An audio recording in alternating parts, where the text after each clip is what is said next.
বহুদের নতুন মিদের আর দৈব কি স্নেহর ভগ্নী মোর এই কংসর ভবিষ্যৎ ভাগ্যলিপিক হনিলান হয় দুয়োজনে কাণপাতি জিমিলন বান্ধনের বান্ধি দিছো আজি তোমালোক দুয়োটিকে সেই মিলনেই আজি স্পষ্টভাৱে কৰিছে ঘোষণা অচিৰতে কংসৰ মৰণ হিয়া ভরা আনন্দ আছে যে করিস প্রদান তারে আজি সুন্দর প্রতিদান অচিরতেই কংসর মরণ কি করিব মিত্র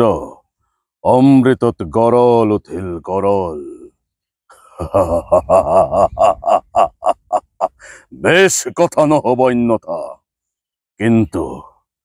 কিন্তু এই কংসর মরণ জানো ইমান সহজ নয় নয় স্নেহ মমতা আদি আছে যত মানে বিসর্জিলো সকলোটি এই মুহূৰ্ততেই সম্বন্ধৰ নাকপাক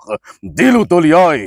অস্ত্ৰাঘাত দৈৱকীক কৰি শিৰচ্ছেদ মুক্ত হব খোজা মোৰ মৃত্যু দ্বাৰ থমে বিৰুদ্ধ কৰি চিৰকাললৈ ধন্যবাদ।